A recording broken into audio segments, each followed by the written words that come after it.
cerebro mejor.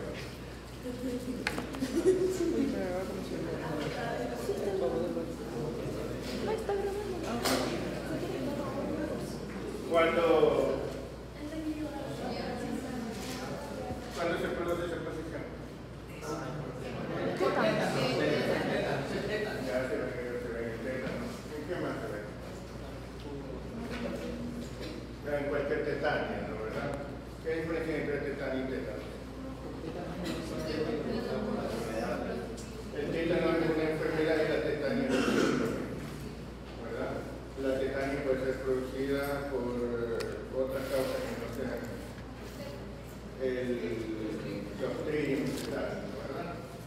Muy bien. Ahora, ¿qué es lo que está pasando aquí? ¿Qué músculos están contraídos? Son los músculos extensores, ¿verdad? ¿Sí? Los músculos extensores. Muy bien. Entonces, también podríamos decir que son una postura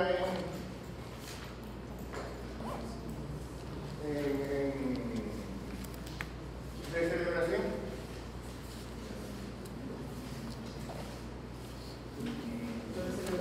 ¿Cómo es la postura de celebración?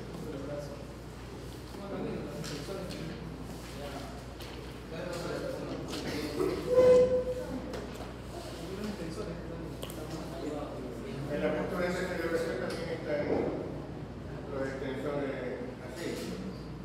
¿Ya? ¿Y entonces cuál es la diferencia?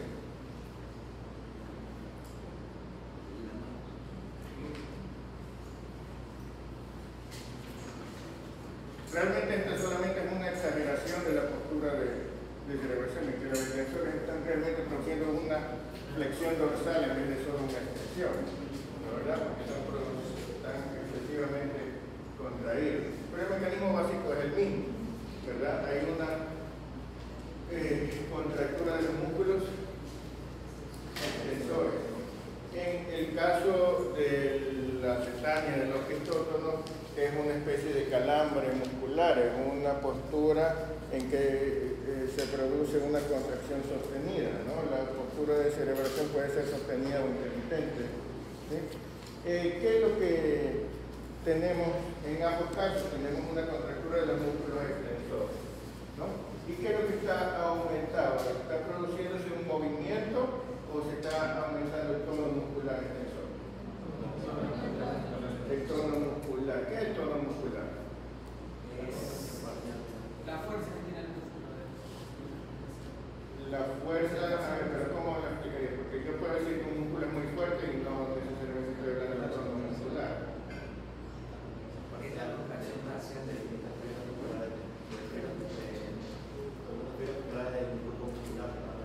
¿Una fibra muscular puede estar medio contraída?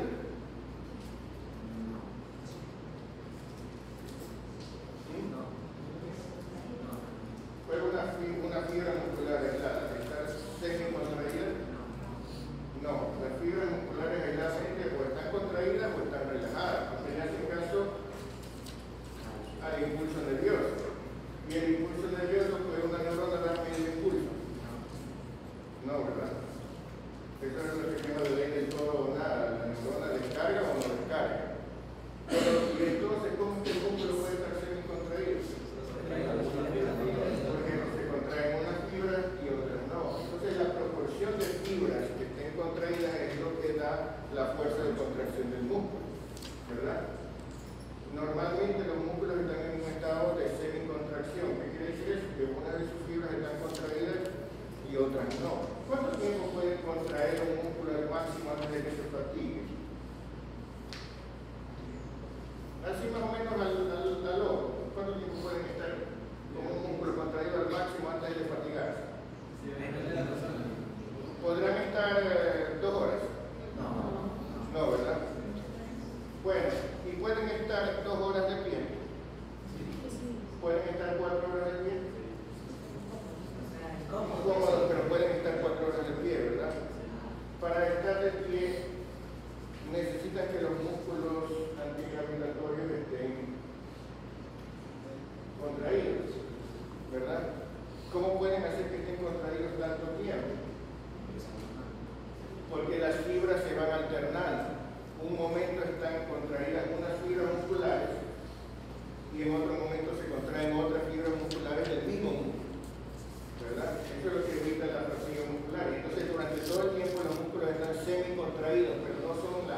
fibras que están contrayendo, están alternando, ¿no? Es como para, imagínense que tengan un banco que tiene 10 ventanillas, pero están atendiendo 5 nomás. ¿Por qué? Porque los otros 5 cajeros se fueron a almorzar, se fueron a beber, y después regresan eso y los otros lo reemplazan, ¿verdad? Entonces todo el tiempo están atendiendo 5 ventanillas, pero no quiere decir que 5 personas no trabajan nunca y 5 personas están trabajando todas las horas, ¿verdad? Lo mismo pasa con el núcleo, por eso hay núcleos que pueden estar contraídos durante muchas horas, pero no totalmente contraídos, sino semi-contraídos, se van alternando sus fibras, ¿verdad? Y mantienen un tono muscular. ¿Y el tono muscular para qué se mantiene? Normalmente para mantener la postura, ¿verdad? ¿Sí? La contracción muscular, ¿para qué sirve? Uno dice la contracción muscular sirve para moverse, pero la contracción muscular también sirve para no moverse, ¿ya? Porque si yo no tuviera contracción muscular en este momento, no es que me quedaría donde estoy, me iría al suelo, para María, ¿no, verdad? Entonces, para no moverme, también necesito actividad muscular. De hecho, la actividad muscular, la contracción muscular no necesariamente produce movimiento. Si yo digo, voy a contraer todos los músculos de la extremidad superior y contraigo todos los músculos de la extremidad superior, no se mueve la extremidad superior. Lo que hace es quedarse rígida, ¿verdad? Para que haya movimiento no solamente tiene que haber contracción muscular, sino que tienen que contraerse los músculos de un lado y relajarse los del otro lado. Porque tampoco vale la pena que esté con medio contraído y este haga la fuerza necesaria para relajarse. Porque cada uno está medio contraído, entonces hay que aflojar el uno para que no se oponga y hay que contraer el otro. Entonces el movimiento implica no solamente contracción muscular, sino contracción de un lado y relajación del otro, ¿verdad? Tiene que ser ordenado. Si se contrae los dos lados de la articulación, es como que yo le diga, vamos a mover la mesa, tú empujas para allá y yo empujo para acá. La mesa no se mueve, lo único que hacemos es presión, ¿verdad? Cuando se contraen los músculos de los dos lados de la articulación, no hay movimiento, pero aumenta el tono muscular. ¿Sí? Aumenta el tono muscular, la articulación no se mueve, pero está más rígida. ¿Sí? Por eso en una parálisis hay parálisis flácidas y parálisis espástica. ¿Qué significa que hay parálisis? Que no puedo mover voluntariamente algo, pero puede ser que mi brazo esté paralizado y yo lo coja y esté aguado, pero también puede ser que esté paralizado y yo lo coja y no lo pueda mover, ¿verdad? Entonces, en el caso que está flácido, los músculos no están contraídos. En el caso que está espástico, los músculos sí están contraídos. O sea, cuando yo hablo de parálisis, no significa necesariamente que el músculo no se contrae. Significa que no se contrae voluntariamente. Ahí estoy hablando de parálisis, o parálisis, ¿no, verdad? En este caso, están contraídos involuntariamente los músculos extensores, lo cual quiere decir que hay una parte del sistema nervioso que gobierna los músculos extensores y otra diferente que gobierna a los músculos flexores, porque si no, no habría esa diferencia, ¿no, verdad? Y ustedes deben haber estudiado en neuroanatomía que los músculos extensores son gobernados por los núcleos vestibulares y los flexores son gobernados por el núcleo rojo, ¿verdad? El núcleo rojo está en el mesencéfalo y los núcleos vestibulares están en el bulbo y la protuberancia. Entonces, ¿cuál está más arriba? El núcleo rojo, ¿verdad? El núcleo rojo que controla los flexores. Cuando hablamos de estructura de decorticación o de cerebración, ¿a qué nos referimos? A una lesión encefálica. Pero esa lesión encefálica puede llegar a afectar el núcleo rojo y no los núcleos vestibulares. Y en ese caso, ¿qué ocurre? Que los núcleos vestibulares están liberados y entonces producen un aumento del tono extensor, ¿verdad? Y entonces allí se produce una hiperextensión de todo el cuerpo. Pero si la lesión no afecta a los núcleos rojos, sino que solamente está más arriba, entonces, ¿qué pasa? Que están liberados los dos, ¿verdad? Pero, ustedes deben haber estudiado una diferencia. Los núcleos vestibulares son más activos sobre los músculos de las extremidades inferiores, mientras que el núcleo rojo es más activo sobre las extremidades superiores, porque la postura, digamos, estándar del ser humano es estar de pie haciendo algo, ¿no? Por eso el tono flexor es más importante acá y el extensor más importante acá, ¿sí? Entonces, cuando están liberados los dos, tenemos una postura que es así. Están flexionadas aquí y está extendido el resto. Y eso es lo que llamamos postura de decorticación. La de acá es la postura de descerebración, ¿no? ¿Verdad? ¿Sí? Muy bien, sigamos. Ya vimos cómo se mide el perímetro cefálico. ¿Eso está bien o mal? ¿Por qué está mal?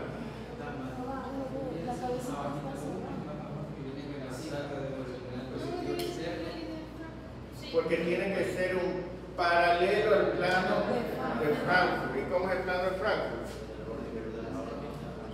¿Verdad? Entonces, ¿esto está paralelo al plano de Frankfurt? No, entonces ahí tenemos un error. Eso es algo que tienen que tomar en cuenta cuando mide el perímetro cefálico, porque si uno lo mide bien y el otro lo mide mal, entonces van a decir que la cabeza está agrandándose o está achicándose, ¿no? ¿Sí? Y eso es importante cuando usted está vigilando a un paciente que sospecha hidrocefalia, porque puede estar aumentando el tamaño o disminuyendo el tamaño, entonces va a tener un dato incorrecto. Sigamos. Muy bien. ¿Qué son los signos meningios? También llamados signos de irritación meningia, ¿verdad? ¿Por qué se producen estos signos meningios? ¿Cuáles son los signos meningios? Ahí tenemos dos: el signo de Kerlin, el signo de Brunskinsky y otro es la rigidez de nuca, ¿no? ¿Verdad? ¿Por qué se produce la rigidez de nuca?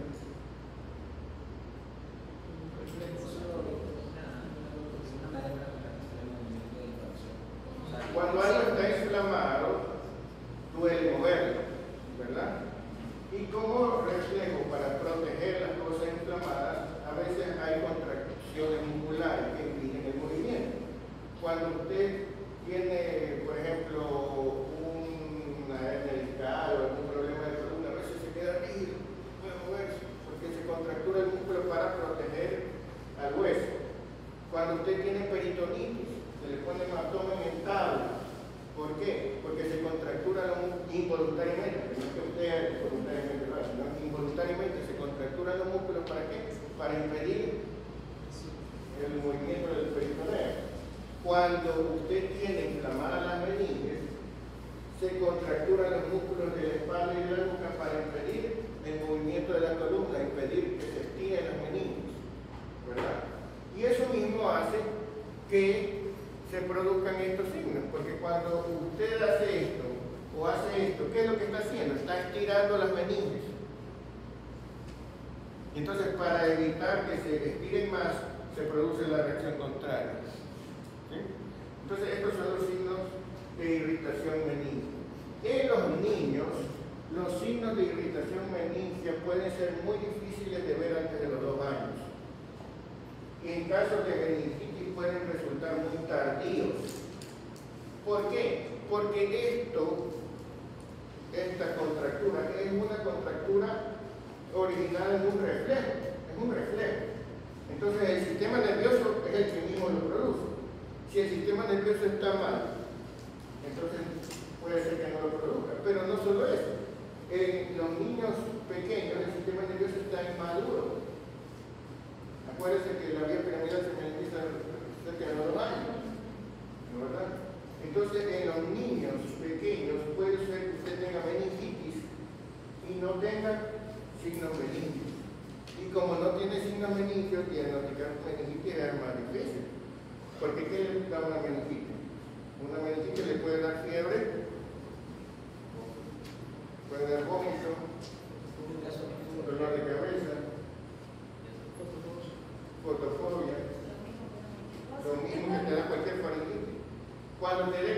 convulsiones, entonces ya tú dices, bueno, puede ser meningitis, pero también puede ser una convulsión febril simple que le da lo mismo. ¿No es verdad? Debería diferenciar porque la una tiene rigidez y la otra no. Pero en un menor de 2 años, eso es difícil de notar. Algunos dicen que a partir del año o del año y medio ya debería haber signos meningos. Pero resulta que esos signos meningos sí puede haber, pero pueden ser tardíos, entonces aparecen cuando ya el paciente está muy grave. O pueden ser muy leves, entonces el médico tiene que tener mucha experiencia. Y pues, ¿cuántas veces han ustedes han examinado a niños para ver si tienen rigidez de nuca? Es más, examinen un paciente con faringitis, háganle así a ver si no se cae de que tiene la nuca tiesa. ¿Qué van a hacer? Háganle esto a un paciente con dengue a ver si no es, ¿verdad? ¿Sí? Muchas veces el paciente solamente por estar estresado ya dice que tiene la nuca tiesa. ¿Sí? Ya está así. Entonces no es tan fácil, hay que tener experiencia para valorar eso, y peor en un niño. Y peor en un niño que los signos van a ser tardíos. Entonces la mayoría de los textos recomiendan que antes de los 2 años usted no se confíe de eso para diagnosticar meningitis o no, sino que antes de los 2 años usted haga punción lumbar cuando el niño tenga fiebre y convulsiones, así que piense que son convulsiones febriles, ¿verdad? Pero bueno, eso ya es un protocolo. Algunos dicen, pero si es un pediatra con experiencia, entonces puede ser que al año y medio ya, pero en general no. Ahora, ¿cuándo decimos que es una convulsión febril simple? Cuando se presenta en el piso de la fiebre. Si es solo ese episodio, familiares. No hay controles generalizados, no hay antecedentes familiares, no hay antecedentes personales, no dura más de 15 minutos, son crónica generalizada. Bueno, cumplen todas las condiciones. Bueno, muy bien, sigamos. A ver, doctor Relea. Lactante femenina de 1 año y 6 meses de edad presenta convulsiones y deformidad craneal progresiva. Muy bien, vamos.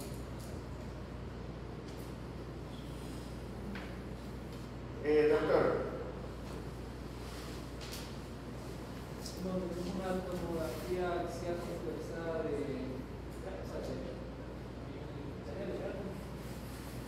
en donde se observa, bueno, tenemos una que me parece que es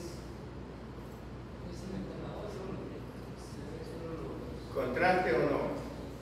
aquí no hay contraste. Sin contraste. Entonces es una tomografía simple, ¿ya? Simple, axial, computarizada, transversales de cráneo. Las 4 de allá son ventanas de tejidos blandos y esta es ventana ósea, ¿verdad? Esta es por haber hueso. Muy bien. ¿Qué observa?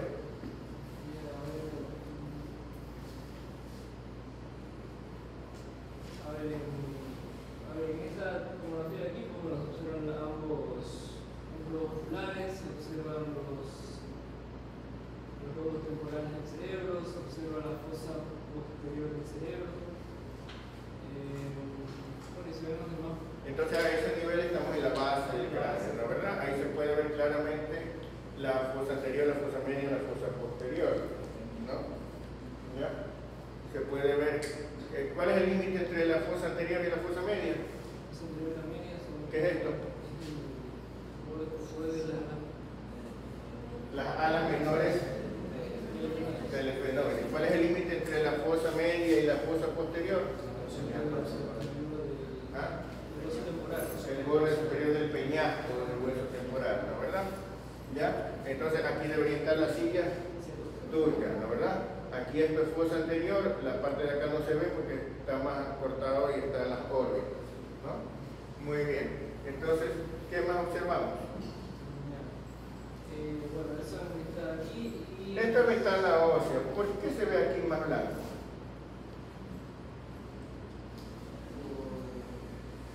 ¿No debería verse el hueso más blanco? Como que está muy opaco, muy gris. ¿Ah? Un año, 6 meses.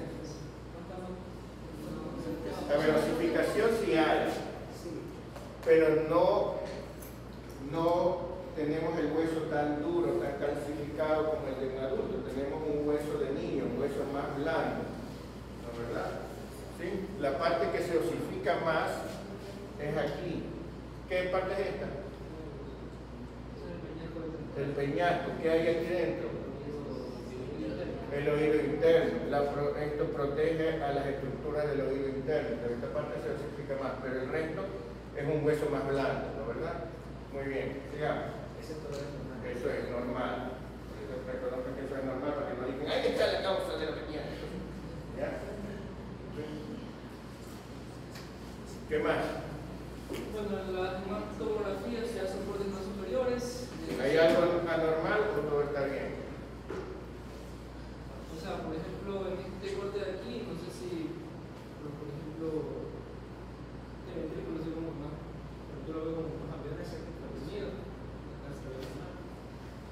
A ver, ¿cómo? O sea, este ventrículo lateral de aquí, no sé. Ajá. O sea, lo veo como más pequeño, no sé si es normal, pero así. O sea, asimétrico, pues una asimetría entre ese... También, como que no sé, pero los oídos no veo bien, no sé si es normal, pero los oídos no se ven tantos giros. ¿Ya? También no veo. ¿Y qué significaría que no haya tantos giros?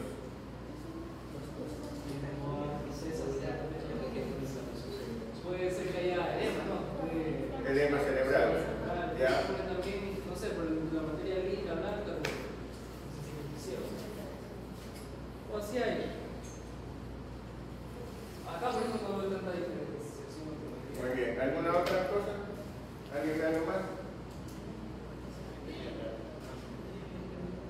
A ver, doctor Miguel. Hay una asimetría, ¿en dónde? A ver, señala, anda señala.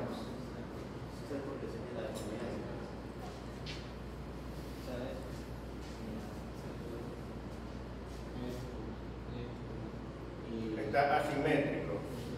Ya. ¿Será cosa posicional? ¿Será que tenía la cabeza virada o será que realmente hay una asimetría?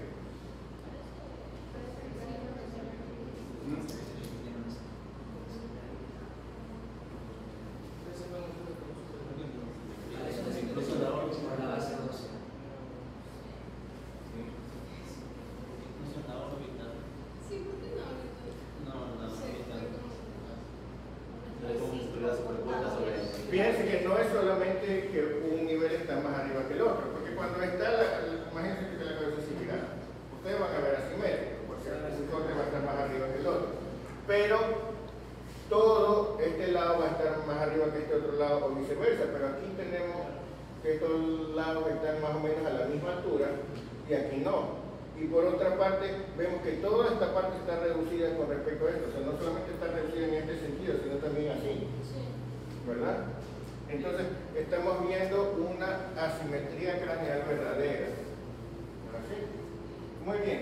Ahora, si yo quisiera dar un diagnóstico con eso, ¿qué les parecería? ¿Cómo llamarían a eso?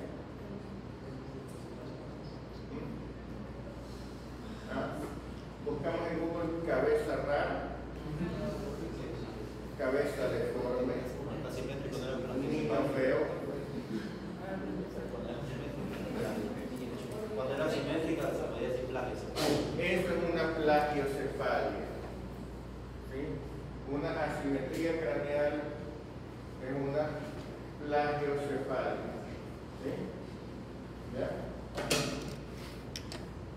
¿Ya? Ahora, las plagiocefalias pueden ser, ¿por qué cosas?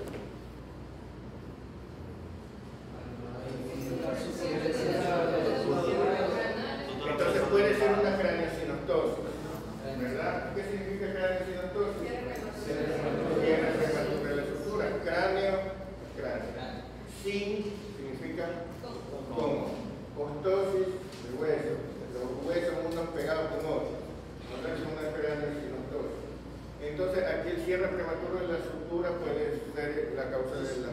plagiocefalia. ¿Qué otra cosa puede causar plagiocefalia?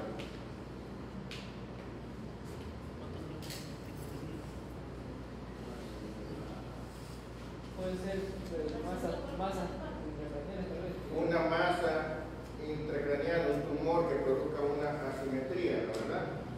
Muy bien, ¿qué más? Cualquier masa, por supuesto. ¿Qué más?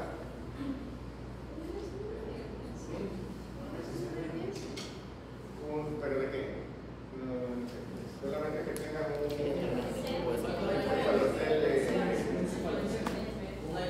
¿verdad? Pero no se ve como plagiocefalia realmente. Porque al nacer también cuando lo sacas se lo Una plagiocefalia traumática. sí, pero tiene 1 año, 6 meses.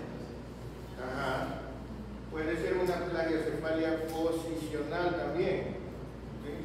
Acuérdense que el cráneo, sobre todo del neonato y más aún del prematuro, es blando.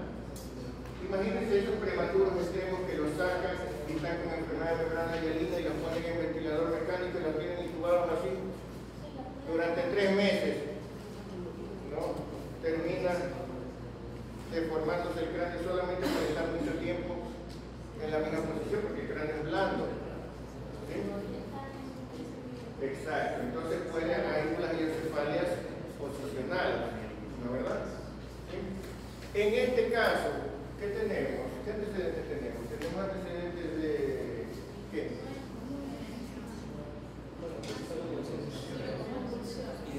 Tiene 1 año y 6 meses y la deformidad craneal es progresiva. Si fuera una plagiocefalia posicional, tendríamos que tener el antecedente de que ha estado pues, durante todo ese tiempo. Pero aquí no tenemos antecedentes y sin embargo hay una plagiocefalia que cada vez es mayor. Entonces, ¿qué debemos pensar? ¿Es un tumor o es una craneosinostosis? Eso es lo que vamos a ver. ¿Y qué encontramos? ¿Encontramos tumor? No. Entonces debe ser una craneosinostosis. Ahora, esa plagiocefalia tendría que ser el cierre precoz de qué sutura.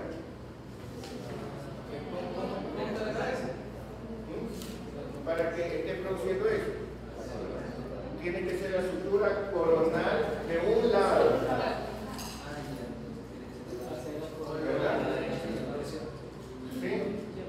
Ahora miren esta ventana ósea. Esta es la sutura coronal y esta no hay. ¿Sí? ¿Ya? Esto es lo que se llama una plagiocefalia anterior por craneosinostosis. Las plagiocefalias por craneosinostosis se dividen en plagiocefalia anterior y plagiocefalia posterior. Porque para que haya plagiocefalia por craneosinostosis tiene que ser una sutura que solo haya de un lado. ¿Y qué suturas hay? La coronal y la lambdoide, que pueden estar de un solo lado. Entonces, si se cierra esta es una plagiocefalia que produce una deformidad que se ve más adelante, que es una plagiocefalia anterior. Y si se cierra esta, produce una deformidad que se ve más atrás y esa es una plagiocefalia posterior. Esta es una plagiocefalia anterior por craneosinostosis. Y si nosotros seguimos con lo siguiente, ahí miren bien, ahí se puede observar la sutura de un lado y del otro no. ¿Sí ven? Aquí está la sutura, que aquí no hay. ¿Ya? Pero si no están seguros con eso, le podemos hacer un estudio que se llama reconstrucción tridimensional.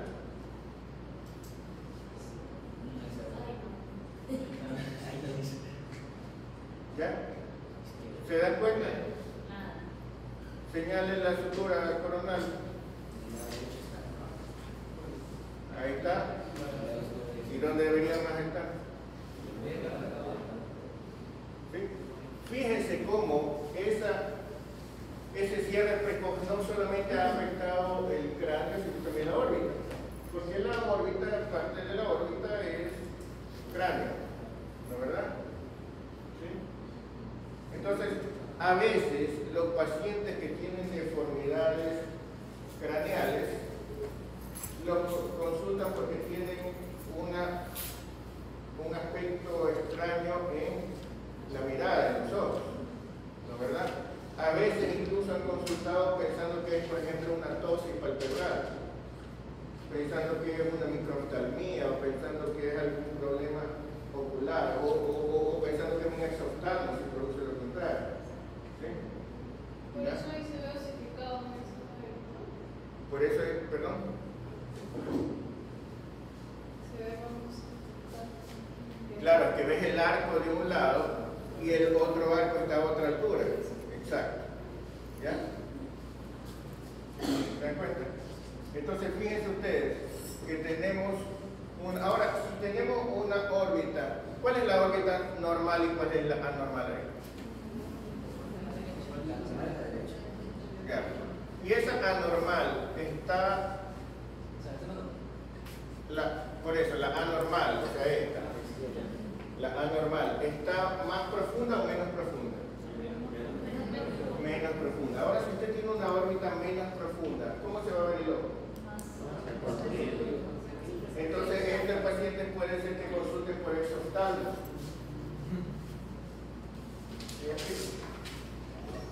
¿Ya? Por supuesto, claro, suponiendo que el médico se fija, ¿no? Suponiendo que el sombrero o el cabello no le hace ilusión óptica de que todo está bien, ¿no? ¿Sí? Por eso es que cuando usted tiene eso, tiene que examinar bien. ¿Sí? ¿No? Bueno, sigamos. A ver, doctor, lea. La planta femenina de 6 meses de edad presenta irritabilidad y vómitos repetidos. El perímetro craneal está en 41 centímetros. Muy bien. Si tenemos irritabilidad y vómitos, ¿qué debemos sospechar? En un paciente, bueno, muchas cosas tenemos que sospechar, ¿verdad? Ya. Si estamos en sistema nervioso, podría ser una hipertensión intracraniana, ¿verdad? Puede ser muchas cosas. Vamos a ver la siguiente. Ajá.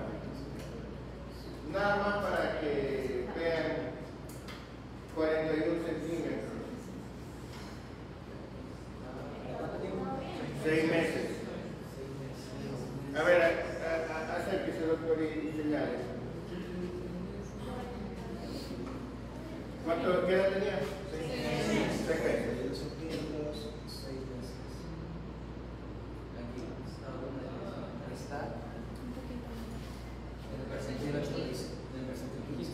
En el percentil 15. Entonces, ¿cómo diríamos? Está dentro de lo normal todavía, ¿no? En todo caso, si dijéramos con tendencia a estar disminuida, ¿no? En todo caso, no podríamos decir que hay macrocefalia, por el contrario, o está normal o está tendiendo un poquito a lo menos, ¿no? Más bien, más a lo menos que decir. Entonces, no podemos decir que este paciente está creciendo la cabeza y tiene por eso hipertensión endocraniana. No, el perímetro cefálico no da para decir eso, ¿verdad? Sin embargo, tiene irritabilidad de vómito. Y vamos a buscar y le vemos esta tomografía que diagnostican ahí. Hidrocefalia, ¿verdad? ¿Por qué diagnostican hidrocefalia? Porque los ventrículos no están normales, están dilatados, ¿no, verdad? Entonces, si tenemos los ventrículos dilatados, es el diagnóstico de hidrocefalia. ¿Sí? Ahora, este paciente, ¿qué tiene? Porque el perímetro cefálico no está aumentado, al contrario, más bien está con tendencia a estar un poquito en los límites de lo bajo, ¿no? Pero puede que eso no Puede que quede deshidratado. Puede ser que eso no sea la causa. Entonces, ¿qué será? ¿Qué podría ser? Puede que quede deshidratado. Si estuviera deshidratado, ¿por qué tendría hidrocefalia? Una obstrucción. O sea, deshidratado está bien que tenga disminución de la presión intracraniana, ¿verdad? Con la contracción más líquido dentro del ventrículo, ¿no? ¿Verdad? No tenemos que tener dilatado el ventrículo. ¿Una obstrucción de qué? Supongamos que tuviera una obstrucción del cuarto ventrículo, como tú dices. ¿Qué se dilataría? Se dilataría los ventrículos laterales y se dilataría el tercer ventrículo, ¿no? ¿Verdad? Perfecto. Pero, ¿qué pasaría con el perímetro craneal? Aumentaría. Y aquí está... ¿no? Entonces, ¿cómo explicamos eso?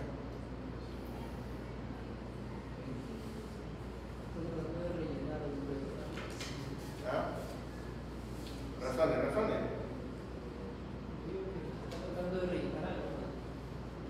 ¿Qué cosa está tratando de rellenar?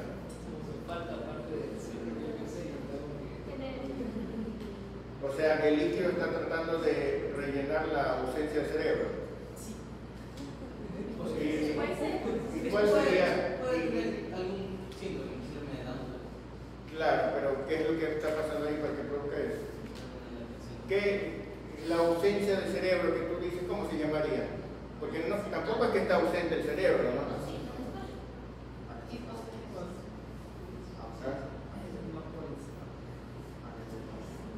Anencefalia, ¿será una anencefalia eso? No. Hipoplasia cerebral. ¿Ah?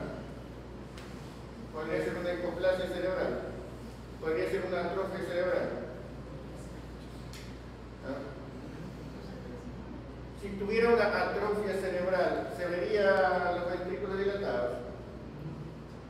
Sí, en una atrofia cerebral se pueden ver los ventrículos dilatados, porque efectivamente al haber menos parénquima cerebral,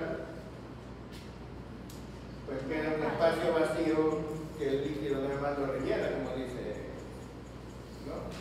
Entonces, ¿cómo diferenciarían una atrofia cerebral de una hidrocefalia por obstrucción o por acumulación de líquido? Pues en ambos casos hay hidrocefalia, pero ¿cómo lo diferenciarían cuando es por obstrucción y cuando es por atrofia cerebral? Cuando hay una obstrucción, ¿no? Una obstrucción dentro del sistema de conductos, como en el cuarto ventrículo, o en el acueducto cielo, ¿no? En la moral etc. Se dilatan los ventrículos, ¿no? ¿Verdad? Y entonces el cerebro se presiona hacia afuera, ¿no? ¿Verdad? ¿Y qué pasa con los surcos y circunvoluciones? Se aplana, porque se aplasta contra el cráneo, ¿no? ¿Verdad? Ahí lo ven aplanado. Al contrario, más bien se notan claritos. ¿Sí? ¿Ya? En una hidrocefalia, atención, los surcos van a estar disminuidos, se van a notar menos, porque el cráneo se va a el cerebro se va a aplastar contra el cráneo. Y el perímetro cefálico va a aumentar, porque va a expandirse el cráneo, ¿no? ¿Verdad? En cambio, en una atrofia cerebral, los surcos se van a notar más, porque todo el cráneo es el que, todo el cerebro es el que está atrofiado, y entonces no solamente va a rellenar el líquido aquí, sino que también va a rellenar el líquido del espacio subaracnoide. Y el cráneo no va a estar aumentado de tamaño, al contrario, o está normal o está reducido, porque está creciendo un poco el cerebro. ¿Sí? Entonces, este tipo de hidrocefalia tendrá aumentada la presión intracraneal. No. ¿Le pondremos válvulas de derivación ventrículo-peritoneal? No, no tiene sentido. ¿Sí? No hay nada a presión en el ente. ¿Ya? ¿Sí? El cerebro no se está aplastando, el cerebro está atrófico. ¿Ya? Eso es lo que se llama una hidrocefalia ex vacuo. ¿Sí? ¿Qué significa ex vacuo? ¿Qué es vacuo? Saben que es una vacuola, pero no saben qué es vacuo. ¿Ah? ¿Qué es en inglés vacuum cleaner? Una aspiradora, ¿verdad? ¿Qué es cleaner? Limpiadora. Y vacuum quiere decir limpiar aspirando, haciendo vacío. Vacuo es vacío.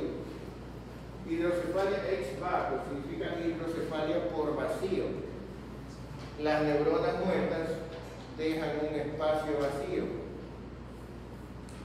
¿verdad? Acuérdense que yo les decía que cuando una neurona se va, deja un espacio vacío que no lo puede llenar la presencia de otra neurona. No sé explica. Bien. Entonces, cuando ese espacio muy grande lo llena, ¿qué se vuelve requiere? Es precisamente lo que tú dijiste, rellena el espacio. Y eso es lo que se llama hidrocefalia por vacío, hidrocefalia ex vacuo, que no es atención. ¿Sí? Siempre una hidrocefalia por obstrucción. Una hidrocefalia por obstrucción va a, pero a menos que tuviera microcefalia antes, entonces te lo va a aumentar y te lo lleva a lo normal. ¿Ya? Una cefalia por obstrucción va a aumentar la presión y va a aumentar el perímetro, ¿verdad?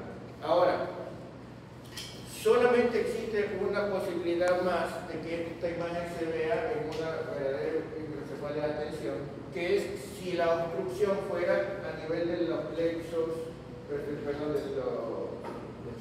de las vellosidades aracnoides, ¿no verdad? Pero eso no se ve en niños, eso se ve en ancianos.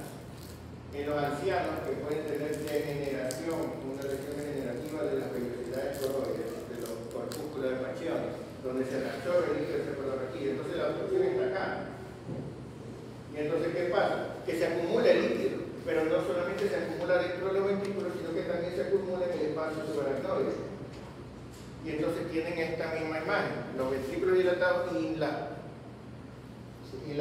los surcos más marcados, ¿verdad? Y no tienen aumento del perímetro cefálico, ¿pero por qué? Porque es un anciano, tiene toda la sutura cerrada, no puede aumentar el... ¿ya? Pero sí hacen hipertensión endocraniana. ¿Sí? ¿Ya? Pero eso es un diagnóstico diferencial en ancianos, que tienen que diferenciarlo de la atrofia senil, ¿no? Porque pueden tener atrofia cerebral simplemente por la arteriosclerosis y todo eso, ¿no verdad? Eso cuando estudian gerontología o medicina interna deben haber estudiado ese diagnóstico diferencial. Pero aquí en niños no. Aquí en niños, pues nada, no sé que tenga un científico loco que le haya inyectado un veneno para degenerar las vellosidades aracnoides, no creo que vayan a tener eso, ¿no? ¿Ya? Entonces aquí lo que tenemos es una atrofia cerebral, ¿no verdad? ¿Sí? Pero eso también tenemos que investigar cómo está la sutura, porque cuando hay atrofia cerebral, ¿qué es lo que hace que los huesos se unan? Pues que se alcancen, ¿no verdad? Porque normalmente, ¿por qué no se alcanzan hasta cierta edad? Porque el cerebro está creciendo. Entonces aquí puede ocurrir que en una atrofia cerebral los huesos se alcancen antes y se produzca una verdadera craneosinostosis, pero secundaria a la atrofia cerebral. Entonces en algún momento pueden llegar a producir. Entonces eso hay que investigar y para eso vemos y encontramos que sí se ha fusionado antes del tiempo de esta sutura, pero esta no es la causa, ¿sí? Esta es más bien la consecuencia en este caso de la atrofia cerebral. ¿Estamos claros? ¿Sí? Sigamos. Una pregunta, cuando se genera esa presa, por ejemplo, en la teoría de las estructuras, ¿cuál es el procedimiento a seguir? Porque me imagino que la cabeza tiene que seguir. Cortarlas, separarlas y ponerle material en medio para que no se unan hasta que se van a unir.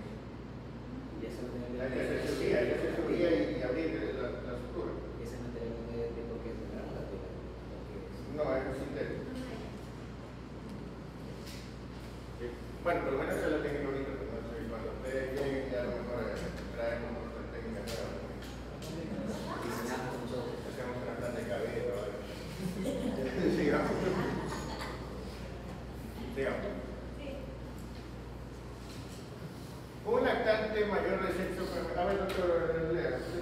Lactante mayor de sexo femenino de 1 año y 5 meses de edad es traída por presentar desde hace un mes irritabilidad, vómitos y desviación de la cabeza,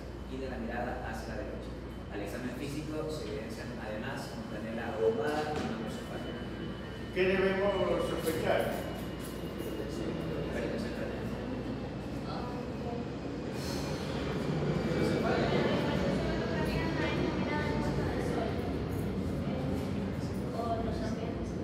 Mire, que desde que vemos fontanela bombada, ya tenemos que sospechar hipertensión endocrinal. ¿No verdad? Solamente con eso. Más aún si es fontanela bombada y macrocefalia. Y si encima hay síntomas neurológicos como irritabilidad, que puede ser por cefalea, y vómitos, entonces es probable que se trate de eso. La desviación de la cabeza y de la mirada hacia la derecha no es lo típico de las hidrocefalias, pero se puede producir en otros síntomas de hipertensión endocrinal, ¿no? Entonces, eso debemos pensar que tiene hipertensión endocrinal. Vamos a ver qué encontramos.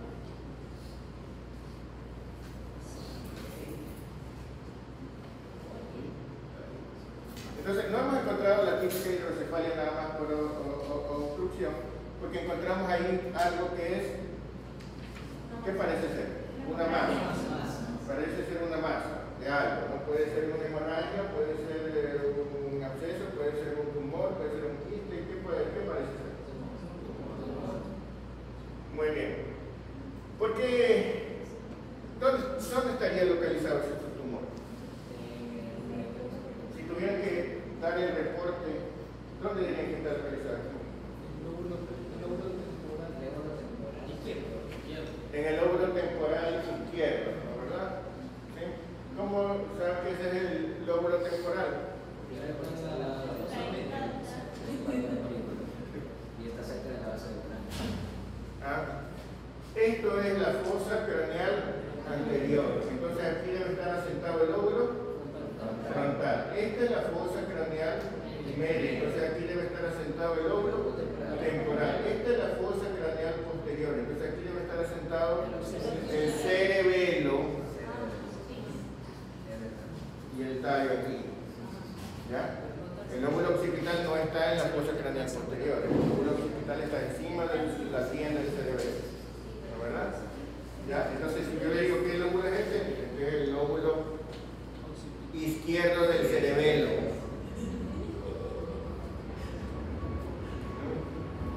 Este es el hemisferio izquierdo del cerebelo, este es el lóbulo posterior del cerebelo, ¿sí? ¿Dónde está el lóbulo occipital? Acá está el lóbulo occipital, ¿verdad? Con su cavidad dilatada, que sería ¿cuál? El hasta occipital del ventrículo lateral. Este sería el hasta frontal del ventrículo lateral. Este sería el cuerpo del ventrículo lateral. Este sería el hasta temporal del ventrículo lateral. ¿Cuál sería? A ver, doctora, pasa. Sí, yes, you. ¿Cuál sería el tercer ventrículo ahí?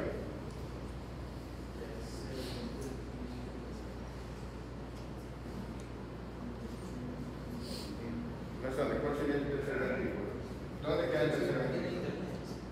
En teoría, ¿dónde queda el tercer ventrículo? En la línea media. Es la cavidad ¿de quién? Es el tercer ventrículo, es la cavidad del diencéfalo. Queda entre los dos tálamos, entre los dos hipotálamos, entre los dos hipotálamos, ¿verdad? Es la cavidad del diencéfalo. Ese es el tercer ventrículo. Acá también vemos tercer ventrículo, ¿no, verdad? ¿Sí? ¿Y cuál sería el cuarto ventrículo? ¿Dónde queda, doctora, teóricamente el cuarto ventrículo?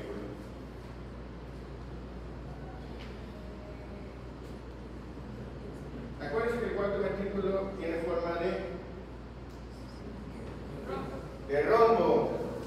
Se le llama también fosa romboidea y es la cavidad del romboencéfalo primitivo, que es el que da origen a la protuberancia del bulbo y el cerebelo, ¿no? O sea, queda entre el cerebelo, el bulbo y la protuberancia. ¿Ya? ¿Dónde quedaría allí?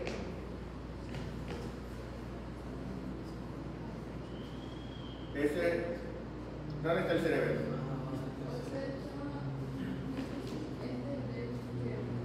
Ya, estos son los hemisferios del cerebelo. Ya. Pero ahí lo que está señalando usted es la cisterna magna, porque estamos digamos, debajo del nivel del bulbo. Vámonos más arriba. Siguiente corte. Ahí está el cuarto ventrículo. Miren que no confundan el cuarto ventrículo, que está protuberancia aquí y cerebelo acá, ¿no?, en una cavidad cerrada, con la cisterna magna que está abajo del cerebelo, ¿verdad?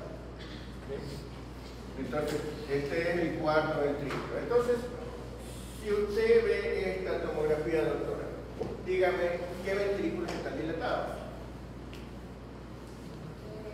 Los laterales. ¿Solo los laterales? Laterales. El tercero también. ¿Ya? ¿El cuarto El no? cuarto también, ajá. Entonces, ¿qué ventrículos están dilatados? Ahora, ¿cómo es la circulación del líquido cefalorraquídeo? ¿De dónde a dónde va? Sale de los plexos coroides, ¿no, verdad? De ahí circula, ¿de qué ventrículo a qué ventrículo? De los laterales hacia el tercero, del tercero hacia el cuarto hacia el espacio subaracnoideo, y de ahí hacia las vellosidades, ¿no, verdad? Ahora bien, si está dilatado solamente un ventrículo lateral, ¿dónde estará la obstrucción? Entonces, ¿cómo se llama eso? El foramen de Monro, o el agujero interventricular, ¿verdad? Si están dilatados los dos ventrículos laterales y el tercer ventrículo, ¿dónde estará la obstrucción? En el acueducto de Silvio, o sea, entre el tercero y el cuarto. Si están dilatados los cuatro ventrículos por obstrucción, ¿dónde estará la obstrucción? En los agujeros de Luschka y de Mayen, ¿no, verdad? Porque está obstruido el paso hacia el espacio subaracnoide. Ahora, si fuera por obstrucción y estuvieran dilatados los cuatro ventrículos y además dilatado el espacio subaracnoide, entonces ahí podríamos decir la obstrucción está en la vellosidad aracnoide, pero ya les digo, eso se ve en ancianos, ¿no, verdad? ¿Sí? Es muy difícil que se vea en niños, solamente en ciertos casos de infecciones que produzcan un depósito de fibrina, pero eso es rarísimo, ¿no? Ahora, en este caso, si es una obstrucción, ¿dónde debería estar la obstrucción? Entonces, usted ve dilatados en el espacio subaracnoide. No. ¿Dónde debería estar la obstrucción? En los agujeros de Luschka y de Mayen. Muy bien. ¿Ve el tumor? El tumor está a nivel de los agujeros de Luschka y de Mayen.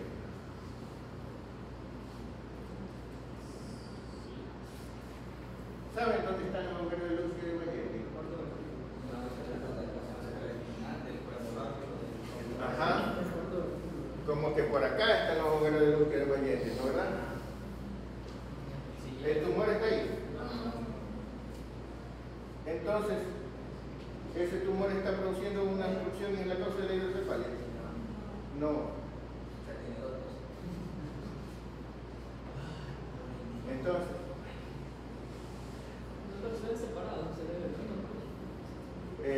sí, aunque realmente es la cosa del corte, porque ya como están colgando los dos lóbulos, entonces cortado más abajo parece que estuvieran separados.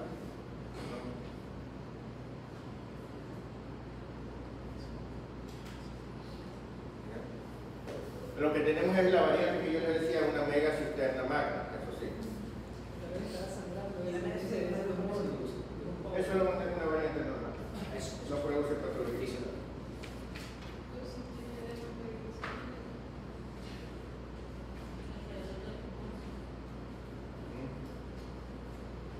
¿Qué opinan?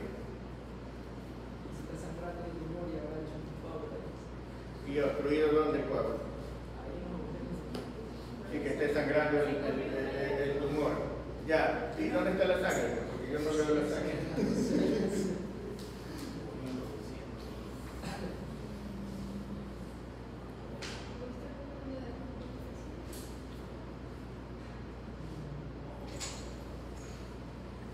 ¿Dirían que hay acumulación o que es por atrofia esto?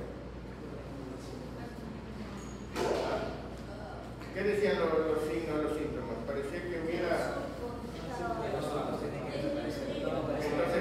por acumulación, no por atrofia, ¿verdad? Entonces está acumulada una gran cantidad de líquido cefalorraquídeo. Pero,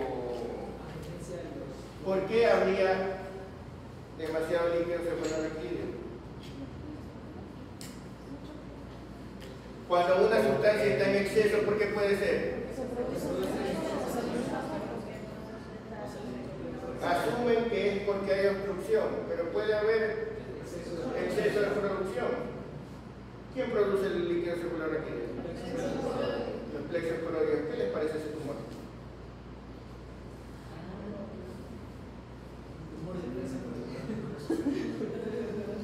¿Han visto los plexos coroides cómo son, no? ¿Verdad? Como un racimo de uva. Eso es un papiloma del plexo coroides. Es un tumor que produce líquido cefalorraquídeo. Pónganle la siguiente. La contrastada. Si yo le pregunto dónde está este tumor, realmente está en el lóbulo temporal, está en el ventrículo. Miren que está metido en el ventrículo el tumor. En la quinta se ve. Ponme la siguiente.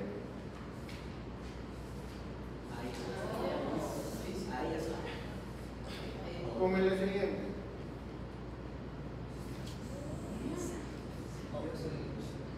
El tumor está en el sitio donde normalmente el plexo coroides, que es dentro del ventrículo.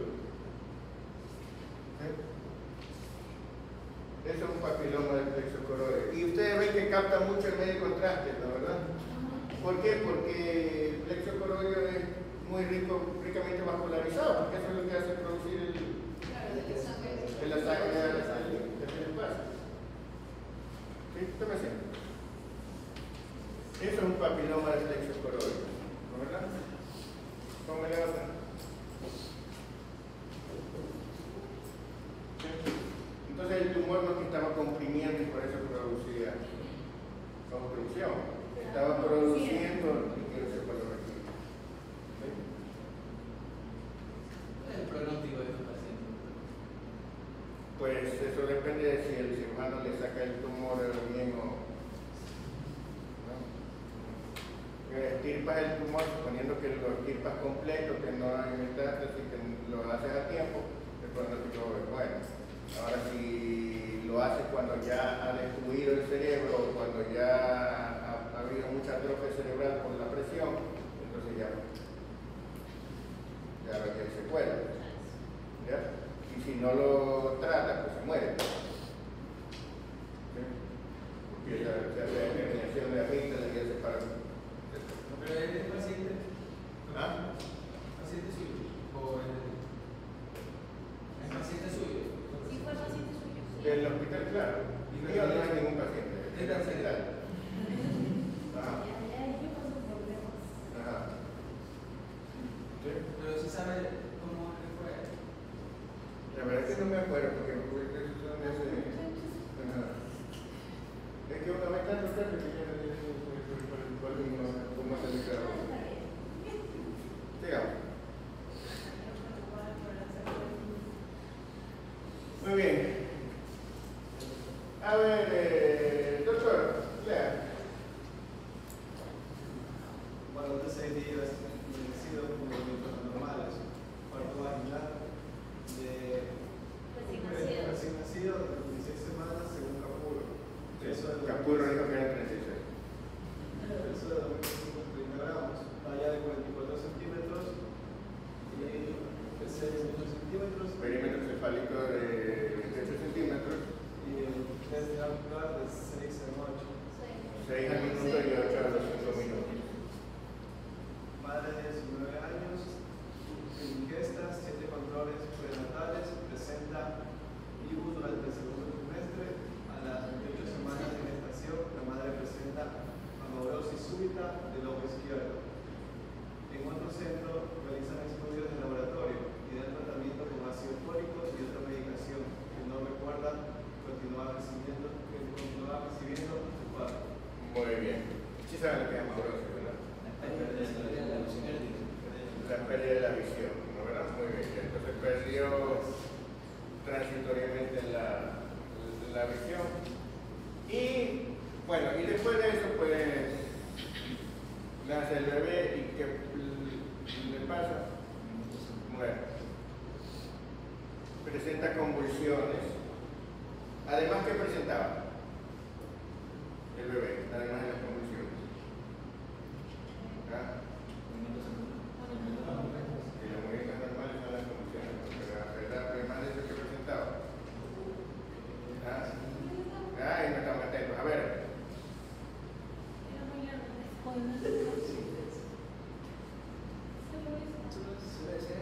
Solo eso, ¿y qué? No, todo no está bien. ¿Qué presentaba? 36 semanas está bien.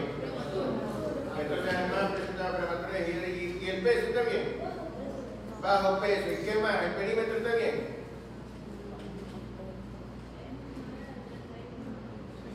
¿Ah? 28 centímetros, no, el ángel está bien.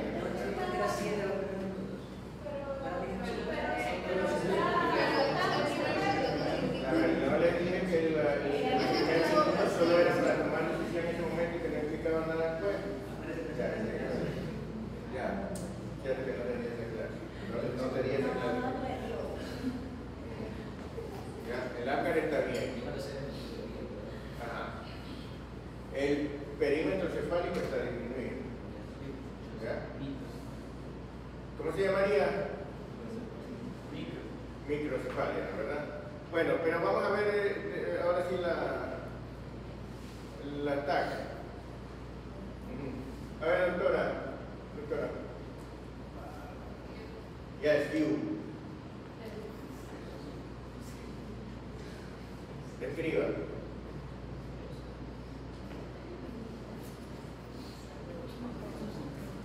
No, pero describa.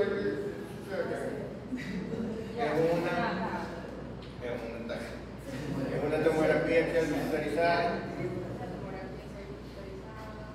de cráneo, cortes,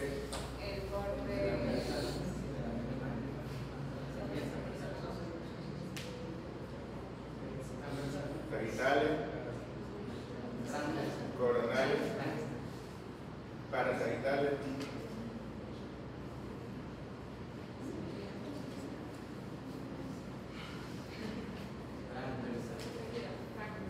transversales, ¿no? ¿Ya? ¿Con contraste o sin contraste? Sí, contraste. Con medio contraste. ¿Ya? ¿Y cómo sabes que es con medio contraste? Porque, por ejemplo, no puedo ver ojos.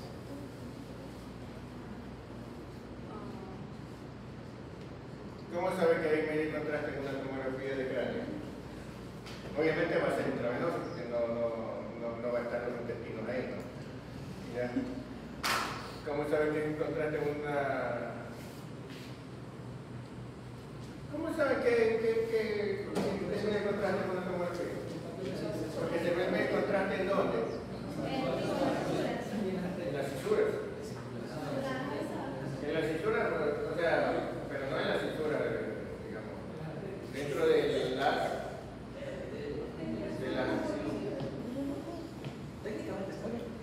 Sí, pero dentro de qué cosa que está dentro de la cisura.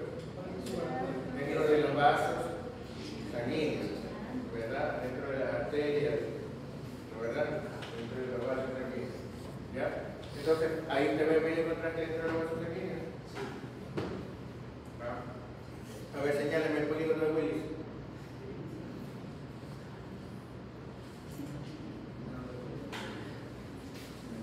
Señáleme la arteria basilar. ¿Dónde debería estar? A ver, doctora. ¿Dónde debería estar la arteria basilar?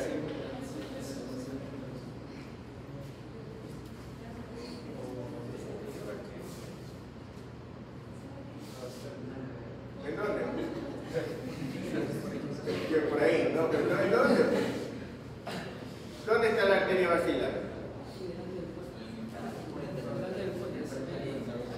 ¿Por qué se llama arteria basilar? ¿Ah? Porque está en la base, sí, está en en la base del cráneo. ¿Está entre qué y qué?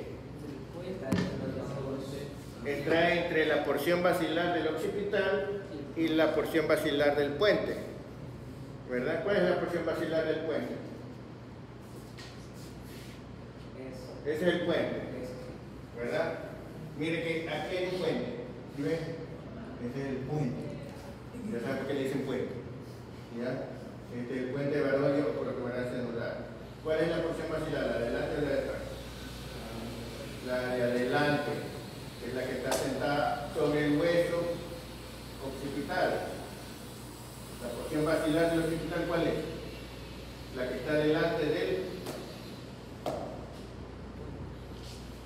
¿Se acuerda del hueso occipital, verdad? ¿Dónde está el hueso occipital? Señales, está el hueso occipital. Ahí está el hueso occipital. Muy bien. Esta parte que usted toca aquí es la parte que forma la bóveda, que es lo que se llama la concha o escama del occipital. Pero delante de esto está el agujero magno. Y delante del agujero magno hay otra parte más del occipital, que ya está en la base del cráneo. Esa es la porción basilar del occipital. Y sobre ese está sentada la protuberancia. Recuerden que el bulbo va por el agujero y la protuberancia se asienta en la porción basilar del occipital. Entonces la porción basilar de la protuberancia se asienta sobre la porción basilar del occipital y entre las dos pasa en la línea media esta arteria que ven aquí delante de la protuberancia, que es la arteria basilar. ¿La ven pintada? No. ¿Ven el polígono de Willis pintado? No. Entonces no hay contraste. Todo esto son calcificaciones. Todas estas son calcificaciones. Aquí no está el sitio de las arterias, están calcificaciones.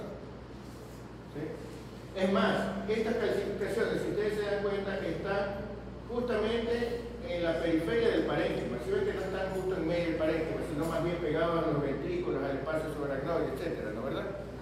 ¿Se dan cuenta? Están como justamente alrededor del ventrículo. ¿Sí? Doctor, entonces para ver el medio contraste, sí o sí, solo nos basamos en la basilar y el polígono de Willis. Claro, porque usted ve... No, pues pues todas las arterias donde hay arterias. Pero estas son cosas muy fáciles de ver porque son situaciones clásicas, porque ustedes se acuerdan. Ahora, si se acuerdan de la anatomía de todas las arterias, miren todas las demás, ¿no? Porque yo le puedo decir, vean dónde está la cerebral anterior, aquí debería estar la cerebral anterior, ¿no? Aquí debería estar la cerebral anterior. ¿Ya? Acá debería estar la cerebral posterior. ¿Ya? Pero por lo menos me imagino que se acuerdan del polígono de Williams. ¿Ya? Entonces por eso les señalo eso. ¿Ya? Pero para eso sirve saber anatomía, ¿no? Para saber dónde deberían estar las arterias. ¿Ya? Entonces, no, aquí lo que tenemos son calcificaciones. Y cuando son calcificaciones así, alrededor de los ventrículos, se llaman calcificaciones periventriculares. Y ustedes deben haber estudiado una enfermedad que produce calcificaciones periventriculares, no, varias enfermedades que producen calcificaciones periventriculares en el recién nacido. Infecciones durante el embarazo que producen que el recién nacido nazca con ¿qué tiene este bebé recién nacido? ¿Tiene hidrocefalia? ¿Tiene hidrocefalia o no? O sea, no están dilatados los ventrículos. ¿No les parece que estos ventrículos están dilatados? No están dilatados. ¿Qué van a estar dilatados? ¿Tiene o no tiene hidrocefalia? Sí, tiene hidrocefalia, tiene calcificaciones periventriculares. ¿Tiene el perímetro cefálico normal o disminuido? Tiene hidrocefalia con microcefalia. Tiene el espacio subaracnoideo aumentado, o sea, no es que está pegado. Tiene, por lo tanto, ¿qué tiene? Atrofia cerebral. Tiene atrofia cerebral, microcefalia, hidrocefalia, calcificaciones periventriculares. Pero eso no es por eso. ¿Se acuerdan de alguna enfermedad que produce eso? El citomegalovirus podría ser. ¿Qué más? Torch. ¿Cuál es la primera del Torch? Muy bien, regresa el cuadro clínico. ¿Algún antecedente durante el embarazo en la madre que tenga que ver con el toxoplasma?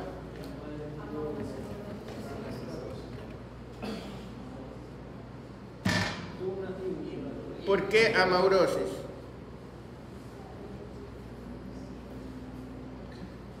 ¿Ah? ¿Recuerdan alguna otra manifestación clínica del toxoplasma, de la toxoplasmosis, que tenga que ver con el ojo? No. ¿Alguna vez estudiaron toxoplasmosis? Sí estudiaron, ¿verdad? Deben haber estudiado la toxoplasmosis, ¿no? ¿Se acuerdan de algo llamado coriorretinitis? No. ¿Nunca estudiaron coriorretinitis? Dios mío, préndeme la luz. Entonces, tomen asiento, préndeme la luz, no puede ser. ¿Cómo es posible? A ver. ¿Qué significa coriorretinitis?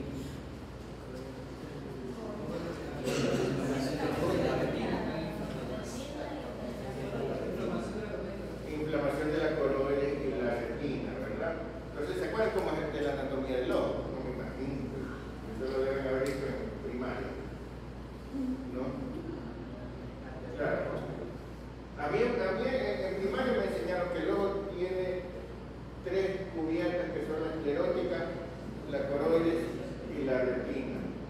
Yo recién en la universidad me enteré que no es verdad. Esas 3 cubiertas son la capa fibrosa, la capa vascular y la capa nerviosa. Y que la capa fibrosa se dividía en 2 partes, ¿no? Que la capa fibrosa por atrás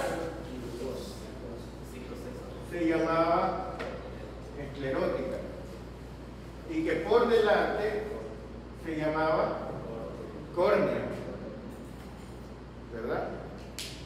Que la capa vascular por atrás se llamaba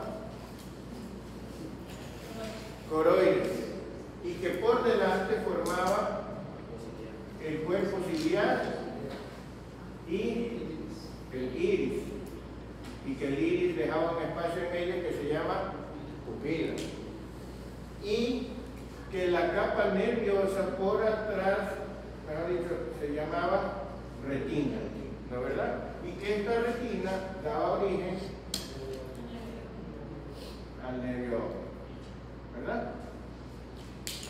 ¿Ya? Entonces, cuando estaba inflamada la cubierta del ojo, las 2 internas, ¿no? Eso se llamaba uveitis, ¿no? Porque es la inflamación de la úvea. La úvea es el conjunto de la capa media con la capa interna. ¿Sí? Eso se llama uveitis, como deben haber estudiado ustedes, ¿no? Y la uveitis se divide en 2, la uveitis anterior y la uveitis posterior, ¿no verdad? ¿Sí? ¿Estoy diciendo algo que les está haciendo repasar o estoy diciéndoles por primera vez en la vida esto?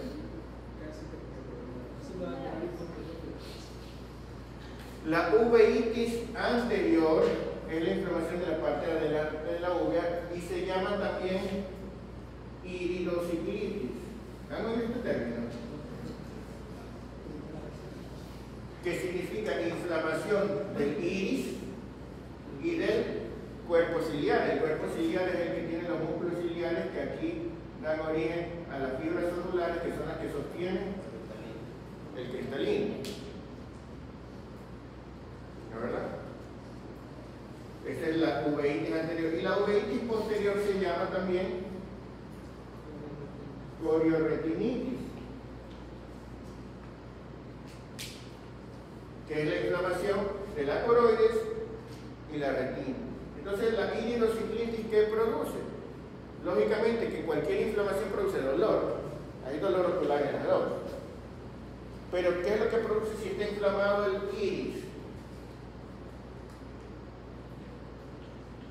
Dolor cuando se mueve el iris. ¿Cuándo se mueve el iris? Cuando los cambios de luz, ¿no? ¿Verdad? Porque el iris se contrae y se dilata de acuerdo a la luz. Entonces, la iridosigritis no solo produce dolor ocular, el enrojecimiento ocular, el lacrimeo, sino que también produce fotofobia. ¿Por qué? Porque la luz hace doler más. Y en cambio acá, eso también puede producir enrojecimiento, dolor, lacrimeo, pero además produce visión borrosa,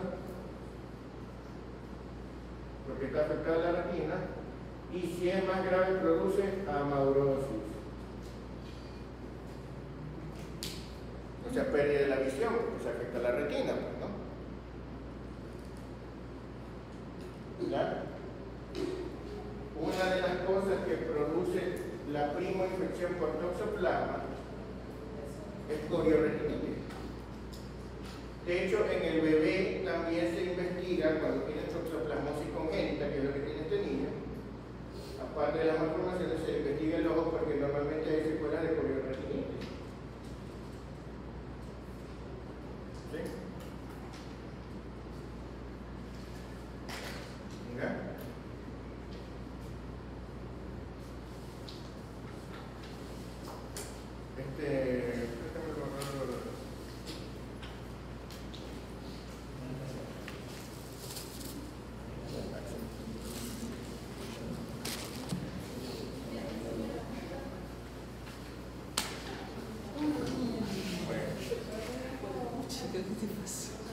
Entonces, ¿qué pasó? ¿Qué pasó? ¿Te puñeteó? ¿Qué te hizo para que lo puñeteara? ¿Ah? ¿Tú? Siempre maltrato. Para que vean cómo es solo una estrella. Para que vean cómo es. No quiero saber. A ver, pongo el siguiente. Ya, entonces está claro esto, ¿no? Apágame la luz. Pongo el siguiente también. Entonces, en el bebé se hace fondo de ojo, porque la corioretinitis no la ve usted desde afuera. Desde afuera parece que ve el ojo rojo, pero eso no le dice nada. Le dice que tiene conjuntivitis nada más, ¿no? Y encuentra corioretinitis activa bilateral en el niño. Y la IgG y IgM del niño fueron positivos para toxoplasmosis. ¿Está claro en este caso? Es una toxoplasmosis congénita. En estos casos es que usted investiga TORCH, ¿verdad? ¿Ya? Pero este cuadro clínico sí es típico de toxoplasmosis, hay una pequeña diferencia con los otros. Continuemos. A ver, doctora. Un varón de 16 años, traído por presentar movimientos en forma de sacudidas involuntarias súbitas y breves de diferentes partes del cuerpo en forma repetitiva, sin un patrón definido que se han ido agravando. ¿Cómo se llama esa sintomatología? ¿Qué diría que tiene? Mire, en cara, en tronco y en extremidades, de pronto, ¿cómo se llama eso?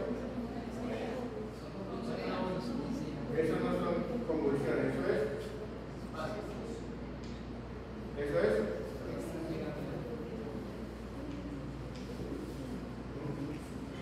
¿Qué patología conoce que es así? Es un síndrome extrapiramidal. ¿Cuál de ellos es así? La Corea. ¿Sí? No tienen tilde la Corea. La Corea. Ese paciente tiene una corea. ¿Ya? Además de eso, durante el interrogatorio se nota cierto retraso psicomotor, retraso del lenguaje, disartria. ¿Qué es la disartria? Tiene dificultad para articular las palabras, no habla como borracho.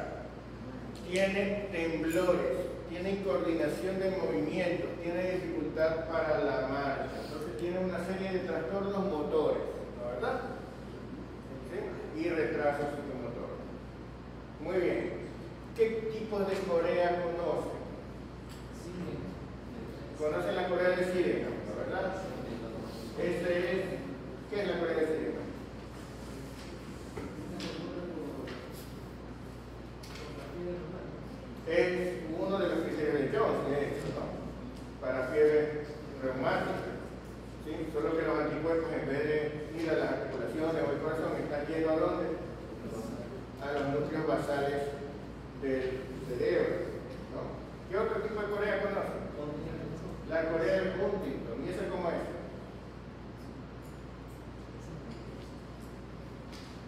Esa es en adultos y es de mal pronóstico, es hereditaria, autosómica dominante. ¿Sí? Y produce corea al principio, pero luego produce una degeneración de todo el encéfalo y termina produciendo la muerte. ¿No es verdad? ¿Cuál de estas dos les parece más probable? La corea de Sydenham se da en niños adolescentes. ¿Cuál les parece más probable? Es más probable la corea de Sydenham. Pero la cosa es, no vemos otros antecedentes de fiebre reumática, ¿no es verdad? Para que sea de Sydenham normalmente es uno de los criterios para fiebre reumática. Y si usted quiere hacer el diagnóstico, tiene que tener todos los otros criterios para poder decir que es fiebre reumática. Y estas dos son las formas más conocidas de corea, pero no son las únicas formas de corea, porque la corea ¿a qué se debe?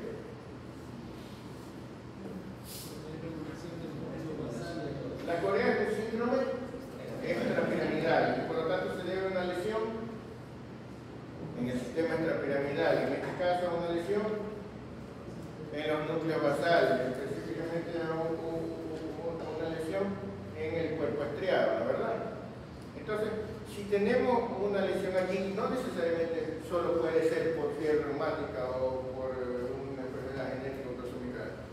¿Ya? Hay muchas cosas que cualquier cosa que afecte ese sitio puede producir corea.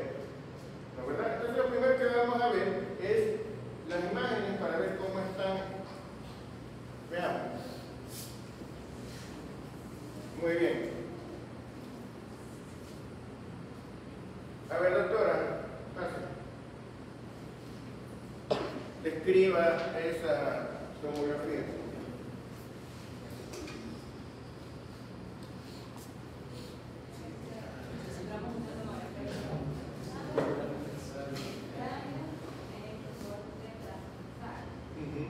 ¿Con contraste o sin contraste? Mire que ahí las de arriba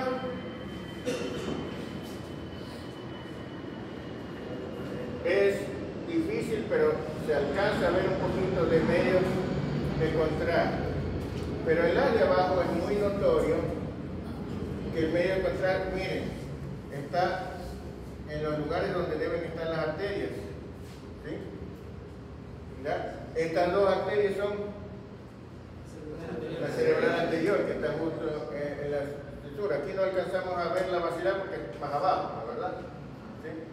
Alcanzamos a ver parte de la cerebral media, ¿no? Dentro de la fisura de Silvio, ¿no? Si viéramos más abajo, veríamos bien el polígono de Willis y la pero como estamos muy arriba, no alcanzamos a ver. Pero es una contrastada.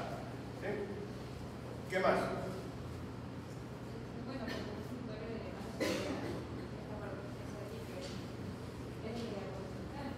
Ajá. Eso se lo puede cercar. Entonces ese de adelante, ¿qué hueso será? Ese es el hueso frontal. Y ahí alcanzas a ver una cavidad en el hueso frontal. ¿Qué será eso? ¿Será un absceso dentro del hueso frontal? ¿Será una lesión osteolítica del hueso frontal? ¿Será un tumor quístico del hueso frontal?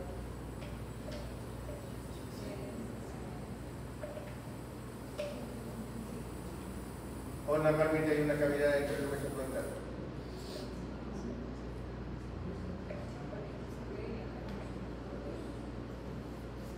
No, porque aquí abajo ya está en la órbita. ¿Normalmente hay una cavidad dentro del hueso frontal? Sí. ¿Cómo se llama esa cavidad? Seno frontal. Es uno de los senos paranasales. ¿Se acuerdan de los senos frontales? Sí. Ahí están los senos frontales. ¿Qué edad tiene el paciente? A esa edad hay senos frontales. Sí, pues ya es un adolescente, ya hay senos frontales. Muy bien. ¿Qué será esto?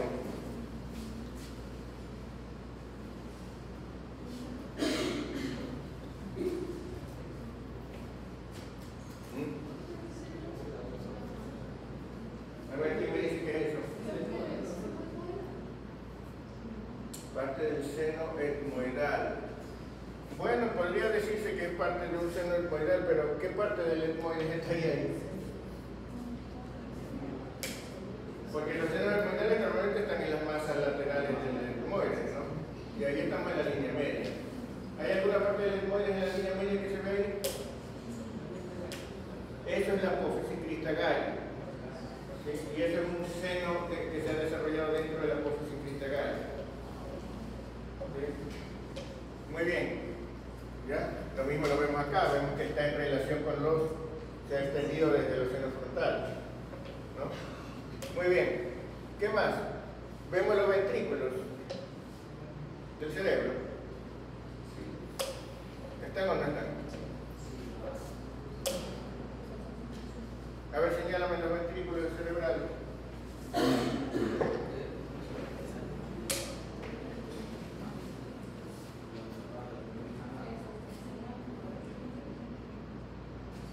Ya, a ver, ¿cuáles son? ¿Dónde están?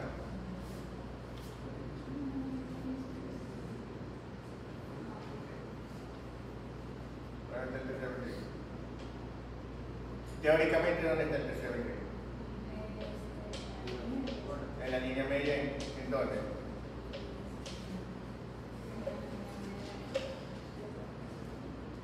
¿Entre qué y qué? ¿Es la cavidad de qué? ¿Cómo se divide el cerebro? ¿El cerebro qué partes tiene? ¿Cómo se divide? No, esas son las partes de la corteza cerebral. ¿Cómo se divide el cerebro? ¿Cómo se divide el cerebro, señores? Se divide en diencéfalo y telencéfalo. Diencéfalo y hemisferios cerebrales, propiamente dicho. ¿No, verdad? La cavidad de los telencéfalos o de los hemisferios cerebrales, propiamente dicho, se llama ventrículo lateral. La cavidad del diencéfalo se llama tercer ventrículo. ¿El diencéfalo quién lo forma? El diencéfalo está formado por tálamo, epitálamo, hipotálamo y subtálamo. Todo lo que termina en tálamo. Antes decían también metatálamo, pero ya ahora esto se lo considera parte del tálamo. ¿No? ¿Ya? ¿Dónde está el tálamo ahí?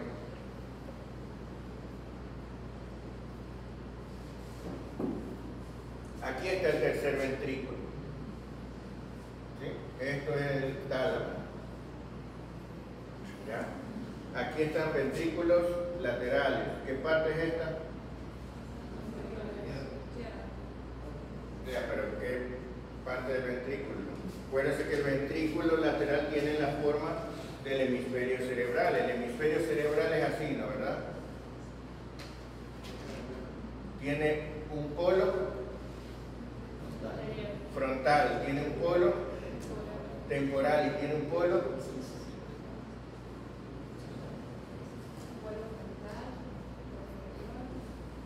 frontal, occipital, temporal, ¿no? ¿Verdad? Y entonces el ventrículo tiene la misma forma.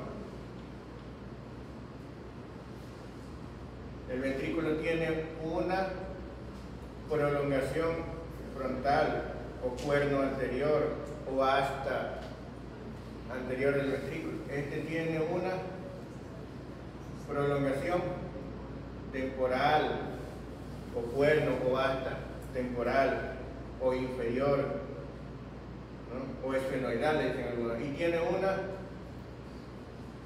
prolongación o asta o cuerno posterior o asta occipital, y tiene una parte donde se une que se llama el trígono del ventrículo, que se unen tres partes aquí, y tiene una parte en medio que se llama cuerpo del ventrículo o carrefour. ¿Sí? Voy a mantener o hacer todo el mundo. Y entonces cuando usted hace un corte, usted encuentra aquí el asta frontal, aquí encuentra el trígono, por acá ya empieza a ver asta occipital, ¿no? Aquí no se ve bien el asta temporal porque estaba muy arriba todavía. Bueno, entonces,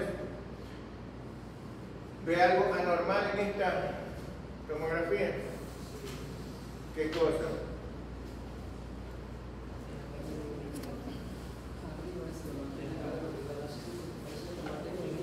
¿Ve algo anormal o todo está bien? ¿Qué hay anormal? Eso es normal, eso simplemente es una variedad individual, eso es una extensión del seno. ¿Qué más? ¿Todo el resto le parece bien?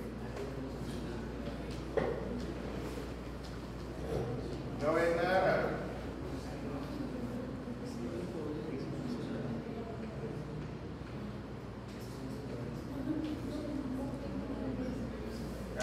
¿Ah? A veces me da la impresión de que solamente ven si el lado derecho está igual que el izquierdo.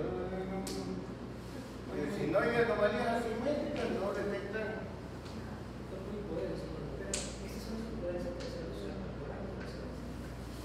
A ver, señala que es lo anormal.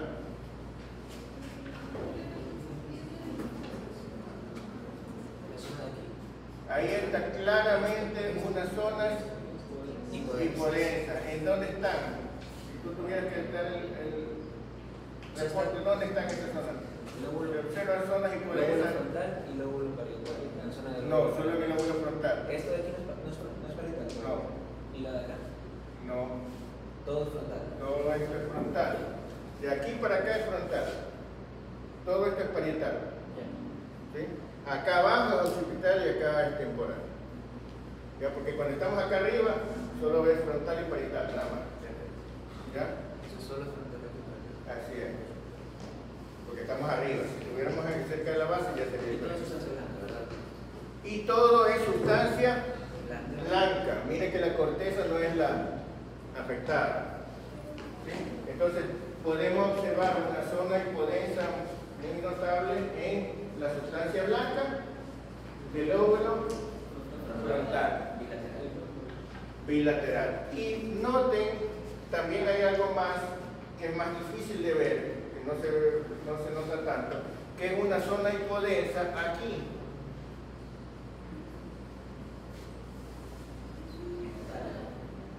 ¿Ya? Porque acuérdense que el paciente presenta corea, entonces no pueden estar normales con la núcleo basal. Tiene algo en la núcleo basal. ¿Ya? ¿Sí? Pero además de eso, en la sustancia blanca de la región premotora también tiene que ver con el movimiento. ¿Verdad? Entonces esto también puede contribuir a las lesiones, porque no solamente tiene corea, sino que tiene temblores, tiene varias personas de disartria, etc. ¿No? ¿Verdad? Acuérdense que la disartria se produce clásicamente por lesión del área de bronca, ¿no? ¿Verdad? Y eso es corteza frontal. Entonces, tenemos varias lesiones en el área extrapiramidal, ¿no? ¿Verdad? Pasemos a la siguiente.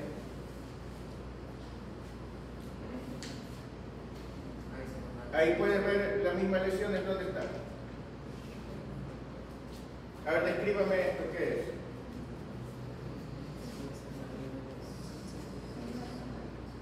Una tomografía. Siéntate.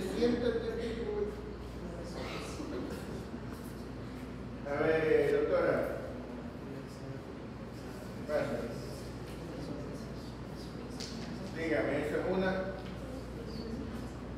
una resonancia magnética nuclear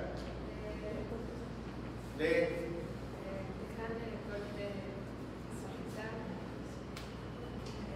a ver, señálame el cráneo de la cabeza, señálame el hueso frontal ahí. No se ven los huesos en la resonancia, ¿no? ¿Verdad? Entonces, ¿qué es esto?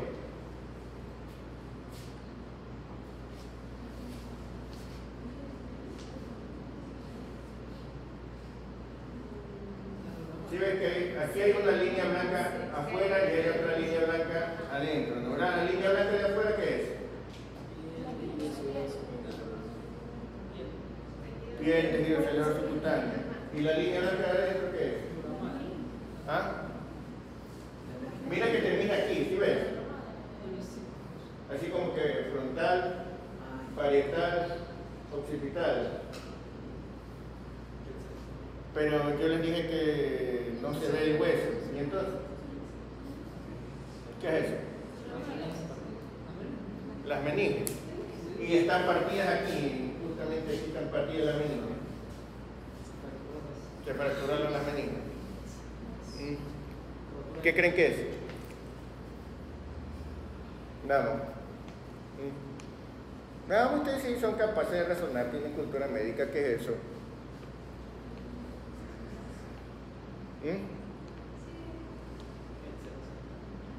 No. Es la médula ósea. O sea, ustedes no ven el hueso propiamente. No ven, pero aquí está la tabla externa y aquí está la tabla interna. Lo que ven aquí es el díploe. Eso sí se ve, porque ese no es tejido óseo propiamente, es tejido hematopoyético. ¿Sí? ¿Ya? Por eso es que ustedes dicen, no ven el hueso, ¿y esto qué es? Pues entonces son las vértebras, pero no es el tejido óseo de la vértebra, es la médula ósea dentro de ellos. ¿Sí? Porque yo diría, porque entonces también tengo que ver aquí al hueso temporal, ¿no? Miren que veo el occipital hasta aquí, y el resto del occipital, ¿qué pasó? Desapareció. No, lo que pasa es que aquí solamente tenemos cortical, no tenemos médula ósea. ¿Sí? Si no, aquí también tendría que haber hueso. ¿Se dan cuenta? No es que desapareció la base del cráneo, ¿no? Ya, la evidencia de la base del cráneo. ¿Sí? Entonces, podemos observar, ¿qué es esto, doctora? El cerebelo, muy bien, ¿qué es esto? ¿Ah? Esto que hace aquí como una protuberancia aquí, ¿sí? Esta que hace como una protuberancia del bulbo. Es la protuberancia, ¿verdad? Y esto es. Este es el bulbo. Y esto es la médula. ¿Y cuál es el mesencéfalo ahí? Señala el mesencéfalo. ¿Qué corte es este? No, este es el sagital. Este es el sagital y este es otro parasagital. Este es el sagital. Señáleme el mesencéfalo ahí.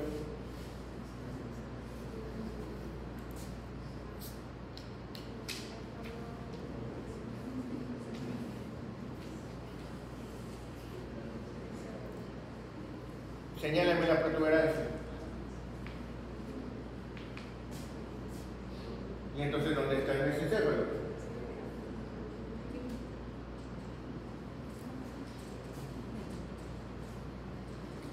Esta es la protuberancia.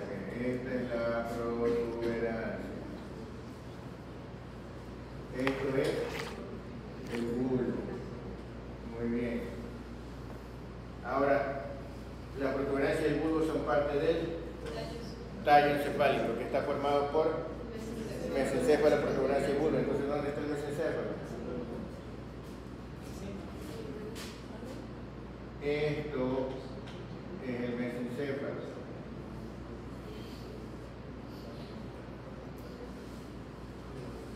Ahí está el mesencéfalo. ¿Sí? Y usted ve que dentro del mesencéfalo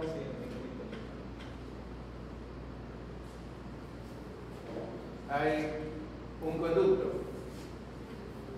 ¿Sí lo ven?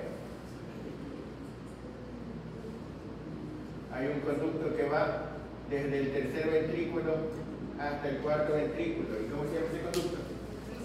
Exactamente, ese es el mesencéfalo, ¿no? ¿Verdad? La cavidad del mesencéfalo es el conducto del cirio. Perfecto, muy bien. ¿Qué es esto? No, esto. Esto.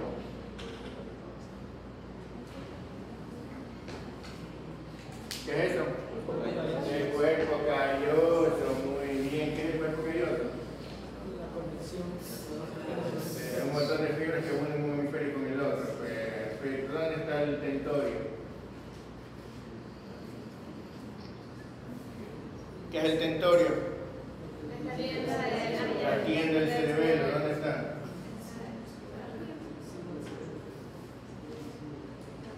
Acuérdense que dentro del cráneo decimos estructuras supratentoriales y estructuras infratentoriales, las que están encima de la tienda y debajo de la tienda. ¿Dónde está la tienda? ¿Dónde está la tienda aquí?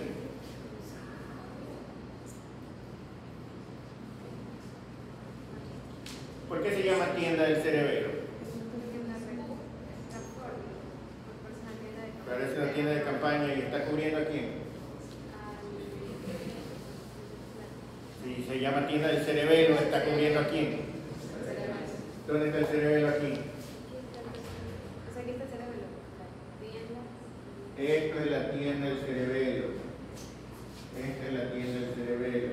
Aquí está la tienda del cerebelo. Entonces, ¿cuáles son las estructuras infratentoriales?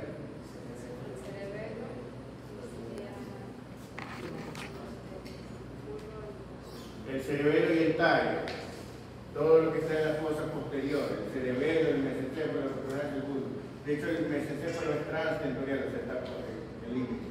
Y el cerebro, todo lo que hay acá, son estructuras supratentoriales. ¿No, verdad?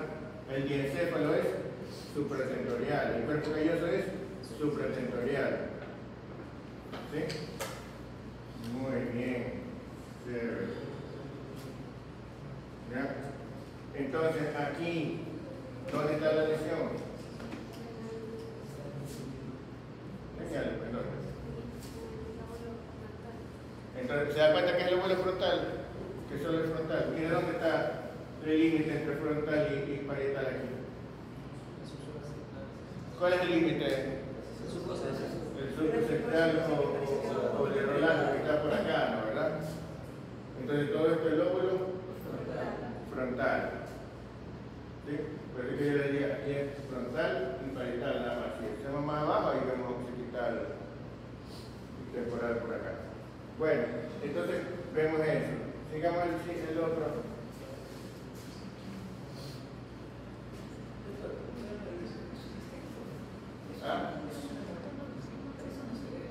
Eso es una isquemia, digamos una lesión impolente, ¿verdad? Ahora, aquí ya podemos ver más claramente que la lesión no solamente está en el lóbulo frontal, sino también en los núcleos basales, ¿verdad? A ver, tome asiento, doctora.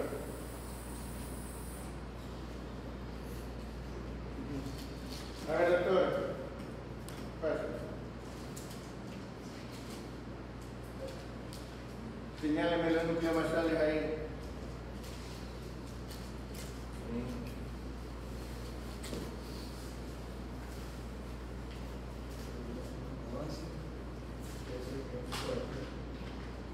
Ya, entonces aquí vemos, fíjense lo que vemos aquí.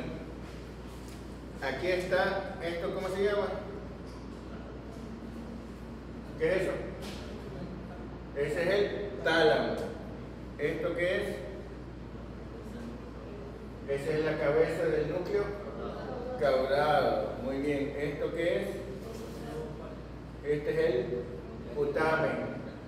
Y este es el globo pálido. Y el espacio que está aquí en medio es la cápsula interna, el brazo anterior, la rodilla, el brazo posterior, la cápsula interna, y de hecho sigue hasta más, ¿no? ¿Se acuerdan? ¿Ya? Esto es el asta frontal del ventrículo, esto es el tercer ventrículo, esto es el trígono del ventrículo, y aquí hay plexo coroideo dentro del trígono del ventrículo, que es lo que tenía en el papiloma del plexo coroideo en la otra, ¿se acuerdan? ¿Ya? Aquí que tenemos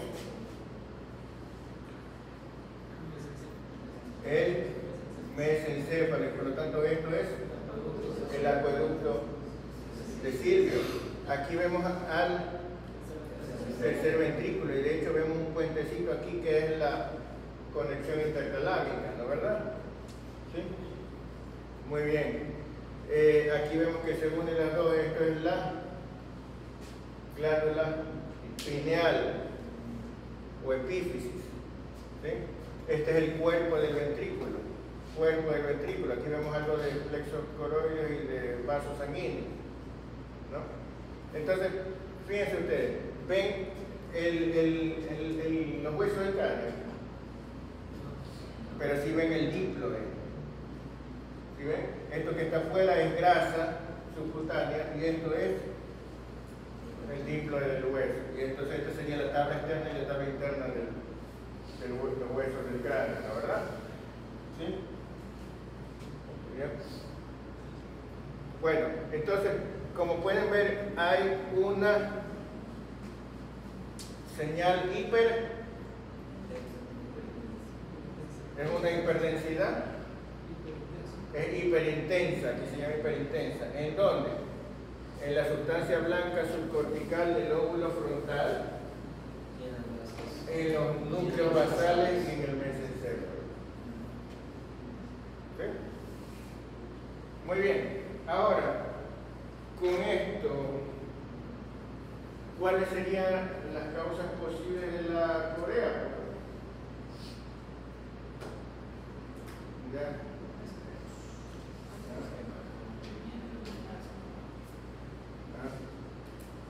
Si le hacemos una revisión de la historia clínica de este paciente, encontraremos que hace algunos años tuvo un episodio que parecía ser hepatitis, ¿no? Con ictericia y todo eso, ¿ya? Pero que nunca lo estudiaron mucho. ¿Sí? Este paciente, vamos a ver lo siguiente. ¿Qué me siento? ¿Qué tiene? Este paciente tiene una enfermedad de Wilson. ¿Cómo se llama también esa enfermedad?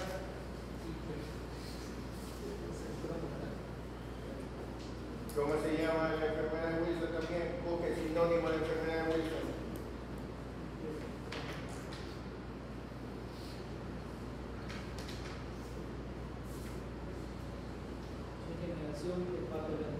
Degeneración hepatolenticular. ¿Por qué se llamará hepatolenticular?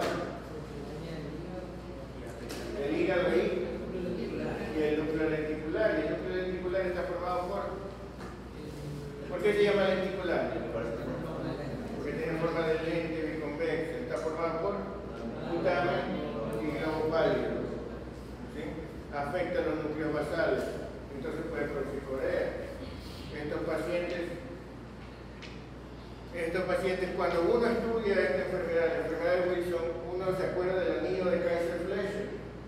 Pero resulta que usted no ve a una persona y dice, mira, se ve que tiene anillo de Kaiser-Fleischer. No. Es más, usted lo ve al que tiene anillo de Kaiser-Fleischer y de verdad, no veo.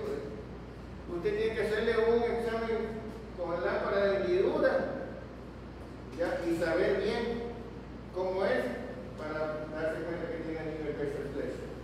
Ya no es tan fácil, así nada más que se ve, ¿no? Lógicamente, usted primero tiene que sospechar la enfermedad de Wilson para después ir a buscar el anillo de Kaiser-Fleischer. No es que usted encontró el anillo de Kaiser-Fleischer, es la enfermedad de Wilson, no. ¿Ya? Entonces, ¿cómo tiene que sospechar la enfermedad de Wilson?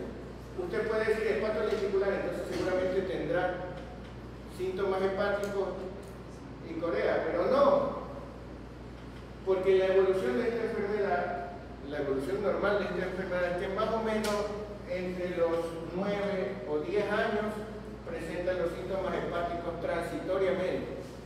Y si un niño de 9 años presenta ictericia y elevación de transaminasas, y después de una semana o 2 semanas se le quita, ¿cómo lo diagnostica usted?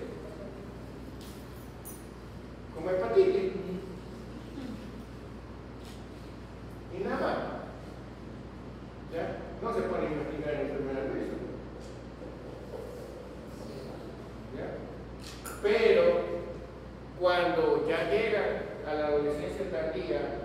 a la edad adulta temprana, allí recién empiezan a presentar los síntomas neurológicos y la anemia de Kaiser-Fleischer. Antes de eso no presentan nada de eso. Y ahí ya no presentan la parte hepática. Y como la anemia de Kaiser-Fleischer ustedes no lo ven, entonces solamente con presentar corea ustedes tienen que hacer el diagnóstico diferencial entre Sydenham, Huntington y las